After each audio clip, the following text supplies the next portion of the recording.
मेरे प्रिय भाई बहनों, इन दिनों में जबकि एक प्रकार का सताव है, एक प्रकार की परीक्षा है हम मसीहियों के लिए, तो ये बहुत ज़रूरी है कि हम एक दूसरे के लिए प्रार्थना करें, एक दूसरे को उठाएं कि हम किस प्रकार से और परिपक्व मैच्योर प्रभु में बढ़ते जाएं।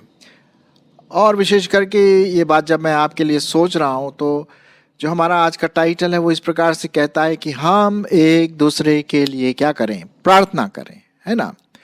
और प्रार्थना क्या करें वो मैं अभी आपके सामने बताना मांगता हूँ, और एक प्रकार का आउटलाइन आपके इस स्लाइड में भी दिया गया है, तो आप उसको भी देख सकते हैं कि किस प्रकार से ये व्यक्ति दूसरे विश्वासियों के लिए प्रार्थना कर रहा है। हमें भी एक दूसरे के लिए प्रार्थना करना है, और विशेष करके 5 पॉइंट्स जो हैं वो मैं आपके सामने यहाँ पर रख रहा हूँ। ये 5 पॉइंट लिए गए हैं इफिसियों की पत्री और उसका पहला अध्याय, जहाँ पौलुस प्रेरित विश्वासियों के लिए जो इफिसियों में है कि वो कैसे प्रभु में आगे बढ़ें, जड़ पकड़ें। जैसा कि आप देख रहे हैं कि ये विश्वासी के नीचे एक जड़ का रूप दिया गया है कि प्रभु यीशु मसीह के वचन में, उसकी पहचान में हम बढ़ते चले जाएं प्रार्थना के द्वारा। और यही हमें एक दूसरे के लिए करना है। आज समय आ गया और भी कि हम एक दूसरे के लिए प्रार्थना करें, एक दूसरे को उठाएं आत्मिक रीति से, ताकि परमेश्वर हमारी अगुवाई करे, दूसरों की अगुवाई करे और वे और भी फलवंत होते जाएं। तो ये जो प्रार्थना की जो रिक्वेस्ट है और जो जिस प्रकार से यहाँ पर प्रार्थना की गई है उसको मैं पहले आपके लिए पढ़ देता हूँ। जो पाया जाता है वो है 15, 16, 17, 15 तो फिर मेरे ख्याल में नहीं, 16, 17, 18 पद, पहला अध्याय इफिसियों उसका पहला अध्याय उसका 16, 17 और 18 पद मैं आपके लिए पढ़ देता हूँ। सुनिए। तुम्हारे लिए परमेश्वर का धन्यवाद करना नहीं छोड़ता और अपनी प्रार्थनाओं में तुम्हें स्मरण करता हूँ कि हमारे प्रभु यीशु मसीह का परमेश्वर जो महिमा का पिता है तुम्हें बुद्धि की आत्मा और अपने ज्ञान का प्रकाश दे, और तुम्हारे मन की आंखें ज्योतिर्मय हो कि तुम जान लो कि हमारे बुलाहट की आशा क्या है और पवित्र लोगों में उसकी विरासत की महिमा का धन कैसा है। तो जिस प्रकार से आपने गैस कर लिया होगा कि यहाँ पर 5 विशेष बातें हैं जो पौलुस प्रेरित उन मसीहियों के लिए जो इफिसियों में है, और हमारे लिए भी, हम भी एक दूसरे के लिए इसी प्रकार से प्रार्थना करें। तो पहली बात वो 16वें पद में ये कहता है, तुम्हारे लिए परमेश्वर का धन्यवाद करना नहीं छोड़ता। आइए हम एक दूसरे विश्वासी के लिए परमेश्वर का क्या करें, धन्यवाद करें। अरे साहब, कमजोरी किसमें नहीं पाई जाती है? हम सबों में, मुझ में कई कमजोरी हैं, आप में है, हम सबों में है। जब तक हम इस दुनिया में हैं हम फिसल सकते हैं, कमजोर हैं, लेकिन उसमें भी हम धन्यवाद दें उस व्यक्तित्व के लिए, उस भाई के लिए, उस बहन के लिए, उस पास्टर के लिए, उस परिवार के लिए कि परमेश्वर ने उसको चुना है, आपको चुना है, और अपने हाथों को उठा करके जैसे आप यहाँ पर देख रहे हैं वो परमेश्वर का धन्यवाद करें। ये परमेश्वर को भाता है कि हम एक दूसरे को के लिए धन्यवाद दें। फिर क्या लिखा हुआ है दूसरी बात, मैं तुम्हारे लिए परमेश्वर का धन्यवाद करना नहीं छोड़ता और अपनी प्रार्थनाओं में तुम्हें स्मरण करता हूं। तो यहाँ पर वो बात आ जाती है, प्रार्थना वाली बात, है ना। और विशेष करके जैसे मैंने आरंभ में कहा था, इस एपिसोड के आरंभ में, कि इस समय और भी हमें एक दूसरे के लिए प्रार्थना करना है, एक दूसरे को प्रभु में उठाना है। क्योंकि जब तक हम एक दूसरों के लिए प्रार्थना नहीं करेंगे तो वो आत्मा में स्थिर कैसे रहेंगे। हम सबों को प्रार्थना की जरूरत है। मेरे को जरूरत है, क्योंकि मैं प्रभु का सेवक हूँ एक तरह से, करता आ रहा हूँ और करूँगा, ऐसी मेरी आशा प्रार्थना है। और मुझे परमेश्वर की ओर से सामर्थ्य चाहिए, परमेश्वर की ओर से अनुग्रह चाहिए। उसी प्रकार से मुझे भी अपने चर्च के लोगों के लिए प्रार्थना करना है।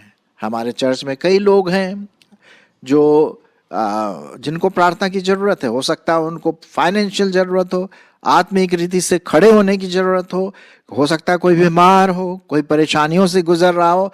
तो हमें क्या करना है? हमें इन लोगों के लिए प्रार्थना करना। धन्यवाद तो करना ही करना है, लेकिन साथ ही साथ हमें इनके लिए प्रार्थना करना, उनकी जरूरतें कि प्रभु ने उठा के खड़ा करे।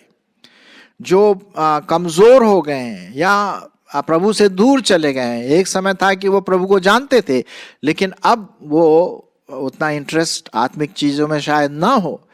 तो इसलिए मुझे और आपको प्रार्थना करना है कि हम उनको उठाएं, प्रभु उनको उठाए, ताकि वो फिर से अपने आत्मिक जीवन में जड़ पकड़ करके खड़े हो सके।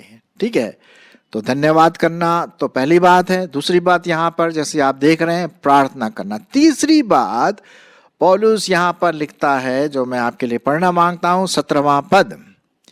और 17वां पद में इस प्रकार से लिखा हुआ है, तुम्हें स्मरण करता हूं कि हमारे प्रभु यीशु मसीह का परमेश्वर जो महिमा का पिता है, तुम्हें बुद्धि की आत्मा।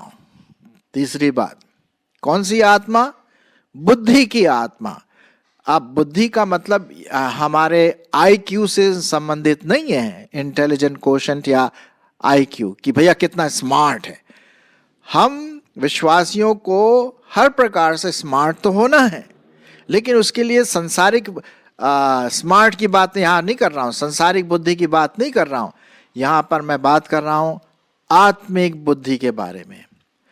देखिए, तरह तरह के लोग आते हैं और हमें सिखाते हैं, अच्छी बात है, लेकिन ये जो संसारिक बुद्धि है वो नीचे से है, वो नीचे से है, वो थोड़े समय का। लेकिन हमें संसारिक बुद्धि के साथ साथ ऊपर से आत्मिक बुद्धि की भी जरूरत है। कैसे लोगों के साथ डील करना है, कैसे लोगों को काउंसलिंग करना है ना, कैसे परमेश्वर के वचन को समझना है ना, ये बुद्धि की जरूरत है। अब लिखा हुआ है, यदि आप याकूब की पत्री में पढ़ेंगे तो वहां लिखा हुआ है, यदि किसी को बुद्धि की कमी है तो वो परमेश्वर से मांगे, क्योंकि वो हम सबों को अपनी बुद्धि की आत्मा दे। अब उदाहरण के रूप में जो हमारा सुलेमान था, परमेश्वर उससे बहुत प्रसन्न था और परमेश्वर ने पूछा, भाई तुझे क्या चाहिए? तो क्या लिखा हुआ है? सुलेमान ने पूछा, बस मुझे तू बुद्धि दे कि मैं बुद्धि के साथ अपने देश का, अपने लोगों का संचालन कर सकूं। परमेश्वर ने उसको बुद्धि दी और उसकी वजह से ही हम देखते हैं सबोपदेशक है, नीति वचन है और भी कई किताबें हैं उसने लिखा, जो बड़ा, अगर आप पढ़ेंगे उसको तो बड़ा आशीषमय होंगे। ये किसने लिखा? सुलेमान ने, जिसके पास बुद्धि की आत्मा थी। आपको और मुझको भी बुद्धि की आत्मा है। हम लोग जो प्रभु की सेवा करते हैं, प्रचार करते हैं, दूसरों को प्रभु के बारे में बताता, हमें बुद्धि चाहिए। हाँ, ये बहुत जरूरी है। तो हम एक दूसरे के लिए क्या करें? प्रार्थना करें कि परमेश्वर हमारे चर्च के लोगों को, हमारे पास्टर जी को, हमारे लीडरों को, हमारे अगुओं को बुद्धि की आत्मा प्रदान करें। 16वां पद और 17 का शुरू में क्या लिखा है? तुम्हारे लिए परमेश्वर का धन्यवाद करना नहीं छोड़ता। ठीक है। दूसरी बात, और अपनी प्रार्थनाओं में तुम्हें स्मरण करता हूं, किया करता हूं। दूसरी बात। तीसरी बात कि हमारे प्रभु यीशु मसीह का परमेश्वर जो महिमा का पिता है, तुम्हें क्या दे? बुद्धि दे। जी हाँ, बुद्धि, ताकि वो परमेश्वर की ओर से हम सब तक आ सके। फिर उसके बाद हम देखते हैं चौथी बात। चौथी बात क्या है? बुद्धि दे और अपने ज्ञान का प्रकाश दे। अपने ज्ञान का प्रकाश। देखिए, बुद्धि और ज्ञान देखा जाए तो एक दूसरे से रिलेटेड है, संबंधित है। भाई ज्ञान हमें कैसे मिलेगा? बुद्धि से ही मिलेगा, है ना। अब कौन सा ज्ञान? बाइबल का ज्ञान, पूरी सृष्टि का ज्ञान। आपको पता है कि जितने भी साइंटिस्ट हुए हैं उसमें से कम 90% साइंटिस्ट जो हैं वो बुद्धिमान थे, ज्ञानी थे, ज्ञान का प्रकाश मिला। ये जैसे कि पूरी सृष्टि, हमारे पृथ्वी है, सृष्टि है, चांद सितारे हैं, तारे, सूरज, इनके बारे में उन्होंने हमें बताया। पर कई प्रकार के लॉज, उदाहरण के रूप में आइंस्टाइन जो परमेश्वर को प्यार करता था, उसने थ्योरी ऑफ रिलेटिविटी दिया। न्यूटन ले लीजिए, थॉमस अल्वा एडिसन ले लीजिए, ऐसे कई साइंटिस्ट और बड़े थिंकर जिसे हम कहते हैं, सोचने वाले, वो परमेश्वर के ज्ञान से परिपूर्ण थे। तो हमें बुद्धि की आत्मा तो है ही साथ में, लेकिन उसके साथ साथ ज्ञान का प्रकाश हो, बाइबल के ज्ञान। अब बाइबल का ज्ञान का मतलब ये नहीं कि भैया उसमें कितनी किताबें हैं, बाइबल का सबसे बीच वाला पद कौन सा है, बाइबल का सबसे ज्यादा लंबा पद कौन सा है। ये मैं ज्ञान की बातें नहीं बोल रहा हूं, ये तो फैक्ट है। इन ज्ञान के पीछे जो असली आत्मा है, पवित्र आत्मा, उसका प्रकाशन हमारे दिमाग में, हमारे मस्तिष्क में, हमारे पूरे व्यक्तित्व में भिगोया जाए, छा जाए, अच्छा है। हाँ, तभी तो बात होती है ना।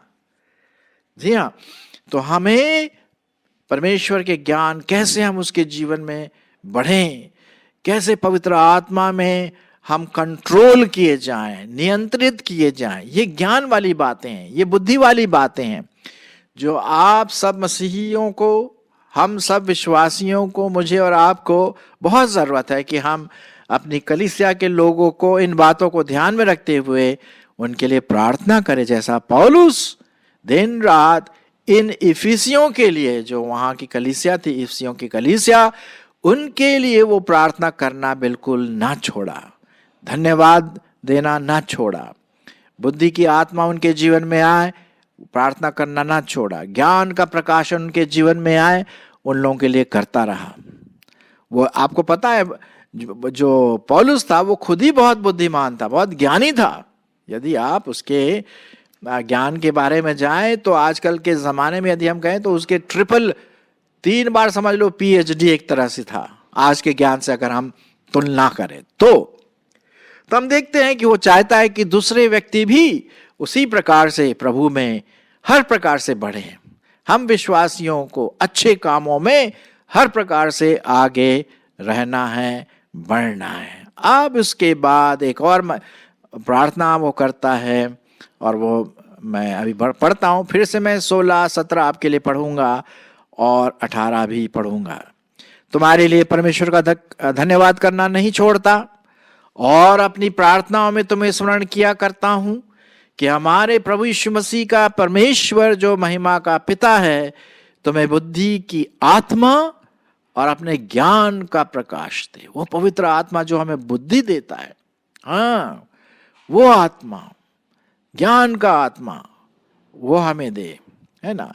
अब आखिर में और एक चीज वो प्रार्थना करता है हम सब विश्वासियों के लिए, विशेष करके इफिसियों के लिए, और हमें भी एक दूसरे के लिए करना है। वो है क्या है, 18 पद, और तुम्हारे मन की आंखें ज्योतिर्मय हो कि तुम जान लो कि हमारे बुलाहट की आशा क्या है, और पवित्र लोगों में उसकी विरासत की महिमा का धन कैसा है। मन की आंखें हैं। मन की आंखें का मतलब क्या है कि हम अंदर रूप से परमेश्वर के गहरे गहरे बातों को देखें, उसकी बुलाहट को पहचाने, बुलाहट की आशा को जाने, किस लिए उसने आपको और मुझको बुलाया है, इस दुनिया में अलग किया है, वो चाहता है। और ये मन की आंखें खोल दे कि हम उसकी विरासत की महिमा का धन कैसा महान है। कितना इंटरेस्टिंग होगा ये, है ना। ये है मन की आंखें। एक तो आंखें होती है जो शारीरिक रूप से होती है कि नहीं, जिससे मैं पढ़ता हूं, अभी मैं परमेश्वर का वचन आपके सामने पढ़ रहा हूँ, इधर उधर देखता हूँ, आप देखते हैं, है ना। ये तो हुई शारीरिक आंखें जो जो बहुत इंपॉर्टेंट है, बहुत महत्वपूर्ण है। मुझे एक कहानी याद आ रही है, फैनी जे क्रॉसबी। अब शायद आपने कभी नाम सुना हो ना सुना हो, लेकिन फैनी जो जे क्रॉसबी जो है, आप गूगल में जा करके उसको देख सकते हैं, फैनी जे क्रॉसबी, ठीक है। वो एक परमेश्वर की दासी थी और वो एक प्रकार से डॉक्टर के गलत दवा से, 18वीं शताब्दी की बात है, डॉक्टर के गलत दवा देने से उसकी दोनों आंखें चली गई और वो देखना, मतलब एक तरह से ब्लाइंड हो गई, देख नहीं सकती थी। 17 साल की उम्र में उसने कहा कि मैं शारीरिक रूप से तो चीजों को नहीं देखती हूं, लेकिन मेरी मन की आंखें, आंतरिक आंखें, वो परमेश्वर की महिमा को देखती हैं। हाँ, ये है मन की आंखें। अगर आप जब बाइबल पढ़ते हैं तो बाइबल पढ़ते समय आपने ये प्रार्थना जरूर किया होगा कि प्रभु तू मेरी मन की आंखें खोल कि मैं तेरी अद्भुत बातें जो तेरे वचन में हैं उसको देख सकूं। शारीरिक आंखें तो आपके जो वचन लिखा हुआ उसको पढ़ेंगी, लेकिन जो मन की आंखें हैं वो समझेंगी, हाँ, उसका अवलोकन करेंगे, वो सोचेंगे कि मेरे लिए क्या है, परमेश्वर मुझे क्या सिखाना मांगता है। एक प्रकार का जिसे हम बोलते हैं ना सेंसिटिविटी, कि हम परमेश्वर के वचन को कैसे अधिकाई से अपने जीवन में बसने दें और देखें कि उसकी आशा क्या है, उसके बुलाहट का, पवित्र बुलाहट का मकसद क्या है, कि हम उसके महिमा का धन कितना महान, ग्रेट, अता है, ये हम अंदर की आंखों से, मन की आंखों से देख सकते हैं। और ये प्रार्थना पौलुस प्रेरित इफिसियों के चर्च के लिए करता, और हमें भी अपने चर्च के लिए, अपने लोगों के लिए, अपने विश्वासी भाई बहनों के लिए कर रहा है कि वो मन की आंखें खुले रखे, ताकि हम टेम्पटेशन में, अभिलाषाओं में ना पड़ पाए, प्रलोभन में ना आए, कमजोरी में गिर न जाएं, ताकि हम मजबूत रहें। जैसे कि आप देख रहे हैं, ये विश्वासी खड़ा हुआ, उसकी जड़ बिल्कुल पक्की है और खड़ा हुआ है प्रभु के वचन में। तो आइए हम इस प्रकार से एक दूसरे के लिए क्या करें, प्रार्थना में उठा के खड़ा रखें, है ना। आत्मिक रीति से हम एक दूसरे के लिए प्रार्थना करें। क्या है वो? धन्यवाद दें एक दूसरे के लिए, एक दूसरे के लिए प्रार्थना करें। प्रार्थना करें कि दूसरे विश्वासी भाई बहन को बुद्धि की आत्मा मिले, साथ ही साथ अपने लिए भी हम करें यही बात। ज्ञान का प्रकाशन हो, हर प्रकार का जो ज्ञान सुचारू रूप से, सकारात्मक रूप से, वचन का ज्ञान, सोआन, और इन सब बातों को समझने के लिए मन की आंखें पूरी रीति से खुल जाए, कि हम परमेश्वर की जो बुलाहट है उसको पहचान सकें, और जो परमेश्वर की जो महिमा है उसका अथाह धन और अच्छी तरह से हम समझ सके। जब हम ऐसा करेंगे ना, तो हम देखेंगे कि परमेश्वर हमारी प्रार्थनाओं का उत्तर बहुत अजीब रीति से, चंगाई के रूप में और आशीषों के रूप में वो आपको और मुझको देगा।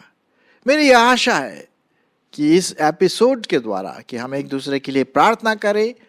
हम धन्यवाद। आइए हम प्रार्थना के साथ प्रार्थना क्लोज करेंगे। प्रभु जी, हम धन्यवाद देते हैं हमारे सुनने वालों के लिए, उनके प्रेम के लिए, उनके जीवन के लिए। हाँ, कुछ लोग शायद मुश्किलों से गुजर रहे हैं, हम उनको तेरे सामने रखते हैं प्रभु जी। तो उनकी अगुवाई कर, उनके शारीरिक कमजोरी में उनकी सहायता कर, आत्मिक कमजोरी में सहायता कर, उनकी जो ज़रूरतें हैं, चाहे वो शारीरिक ज़रूरत हो, आत्मिक ज़रूरत हो, मानसिक ज़रूरत हो, उन सबों को प्रभु जी तू अपने महिमा के अनुसार पूरी कर। बुद्धि की आत्मा उनके जीवन में डाल कि वे सच्चे प्रकाशन को देख सकें, ज्ञान का प्रकाशन उनके जीवन में एक प्रकार से आंतरिक रूप से चमके, उनकी मन की आंखें खुली रहें, ताकि तेरे वचन को और अधिकाई से, तेरी आशा को, बुलाहट की आशा को और समझे, और उस महिमा का धन जो प्रभु यीशु मसीह में पाया जाता है उसको समझ सके। हम ये सब कुछ यीशु मसीह के नाम के द्वारा मांगते हैं, आमीन।